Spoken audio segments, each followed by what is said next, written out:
अगली खबर पीओके से। दरअसल पीओके में पाकिस्तान सरकार के खिलाफ बगावत की आग जल उठी है। लोग सड़कों पर उतर आए हैं। आजादी की मांग तेज हो गई है। गुरुवार को लगातार चौथे दिन भी प्रदर्शनकारियों ने जमकर सरकार का विरोध किया है। अब आखिर इस बगावत की वजह क्या है और क्या पीओके के लोग भारत में आना चाहते, इसमें शामिल होना चाहते, ये रिपोर्ट आपको बताएगी। पाकिस्तान की सियासत के खोखले दावों और झूठे नारों का सच एक बार फिर दुनिया के सामने उजागर हो गया है। वो पाकिस्तान जो अंतर्राष्ट्रीय मंचों पर कश्मीर के नाम का राग अलापता है, आज उसी पाकिस्तान के कब्जे वाले कश्मीर यानी पीओके में अपने ही लोगों पर गोलियां बरसा रहा है। जो पाकिस्तान हमेशा भारत पर आरोप लगाता है कि वो कश्मीरियों की आवाज दबा रहा है, वही पाकिस्तान आज कश्मीरियों के खून से अपने हाथ रंग रहा है। पीओके में सरकार के खिलाफ लोग सड़कों पर आ गए हैं। पिछले कई महीनों से लगातार महंगाई आसमान छू रही है। आटे, दाल, चीनी और गैस जैसी बुनियादी जरूरतों की चीजें आम लोगों की पहुंच से बाहर हो गई हैं। पेट्रोल, डीजल की कीमतें इतनी बढ़ चुकी हैं कि ट्रांसपोर्ट ठप पड़ गया है। 4 दिन के प्रदर्शनों में अब तक 12 लोग मारे जा चुके हैं और करीब 100 से ज्यादा लोग घायल हैं। पाकिस्तान सरकार ने पीओके में पत्रकारों और टूरिस्ट की एंट्री भी बैन कर दी है। पीओके में आधी रात से इंटरनेट बंद कर दिया गया है। पीओके की गलियों में लगातार चौथे दिन गूंज रही आवाजें अब सिर्फ महंगाई या भ्रष्टाचार के खिलाफ ही नहीं है, बल्कि आजादी चाहिए की हुंकार बन चुकी है। हजारों की भीड़ पाक सरकार शहबाज शरीफ के खिलाफ सड़कों पर उतर आई है। लोग सिर्फ रोटी और बिजली ही नहीं बल्कि अपने हक की लड़ाई लड़ रहे हैं। 38 मांगों को लेकर शुरू हुआ यह आंदोलन अब पाकिस्तान के खिलाफ जन विद्रोह का रूप ले चुका है। सेना के अत्याचार, नेताओं की मनमानी और प्रशासन की लूट से तंग आ चुके लोग अब साफ कह रहे हैं कि बस बहुत हुआ। ये प्रदर्शन जम्मू कश्मीर ज्वाइंट अवामी एक्शन कमेटी की अपील पर हो रहे हैं। प्रदर्शनकारी सरकार पर मौलिक अधिकारों की अनदेखी और महंगाई कंट्रोल न कर पाने का आरोप लगा रहे हैं।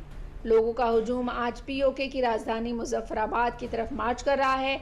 उन्होंने सरकार के सामने 38 मांगे रखी हैं, जिनमें पीओके विधानसभा की 12 रिजर्व सीटें खत्म करने की मांग शामिल है। सरकार के सामने जो 38 मांगे रखी हैं, उनमें से 3 प्रमुख मांगे हैं। पाकिस्तान में बसे कश्मीरी शरणार्थियों के लिए बनी 12 विधानसभा सीटें खत्म करने की मांग, बिजली परियोजना में लोकल लोगों के फायदे को ध्यान में रखा जाए, आटे और बिजली के बिलों पर छूट देने की मांग, क्योंकि महंगाई से लोग परेशान हैं।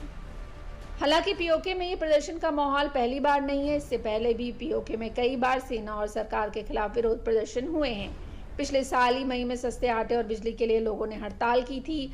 लोगों का कहना है कि पीओके में मौजूद बंगला डैम से बिजली बनती है, फिर भी उन्हें सस्ती बिजली नहीं मिलती। इसी तरह 2023 में भी बिजली की कीमतें बढ़ने और गेहूं की सब्सिडी हटाने के खिलाफ लोग सड़कों पर उतर आए थे। 2022 में भी सरकार के एक कानून के खिलाफ लोगों ने सड़कें जाम की थी और आजादी के नारे लगाए थे।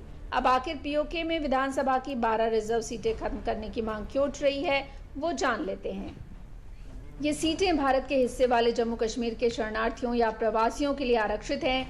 ये लोग 1947, 1965, 1971 युद्ध या बाद के संघर्षों की वजह से भारत से पीओके चले गए थे। आरक्षित सीटों के कारण स्थानीय आबादी का प्रतिनिधित्व कम हो जाता है। स्थानीय लोग चाहते हैं कि उनकी समस्याओं और जरूरतों के लिए अधिक विधायक चुने जाएं। जेएएसी का कहना है कि रिजर्व सीटें होने से कुछ ही परिवारों को फायदा मिल रहा है। सोचिए, जिस पाकिस्तान का प्रधानमंत्री और उसकी सरकार अपने नागरिकों को बिजली, पानी, शिक्षा और स्वास्थ्य जैसी बुनियादी सुविधाएं तक नहीं दे पा रही, वही पाकिस्तान कश्मीरियों का ठेकेदार बनने का ढोंग करता है। लेकिन अब लोग जाग चुके हैं। पीओके की सड़कों पर गूंज रहे ये नारे इस बात का सबूत है कि पाकिस्तान का नकली चाल दुनिया के सामने फट चुका है। ये सिर्फ विरोध प्रदर्शन ही नहीं है, अब ये पाकिस्तान के अवैध कब्जे से मुक्ति की पुकार बन चुका है। पीओके में हो रहे इस प्रदर्शन को लेकर सरकार के अत्याचारों के खिलाफ जेएएसी की अन्य मांगे भी हैं, जिसे लेकर लोग सड़कों पर उग्र हो चुके हैं। मृतकों के परिवार को आर्थिक मुआवजा और सरकारी नौकरी, 2 मारे गए पुलिसकर्मियों के परिजनों को जितनी राशि मिली उतनी ही राशि नागरिकों के परिजनों को भी मिले। पीओके और पाकिस्तान में गिरफ्तार प्रदर्शनकारियों की रिहाई, आईएसआई समर्थित मुस्लिम कॉन्फ्रेंस को आतंकवादी संगठन घोषित किया जाए।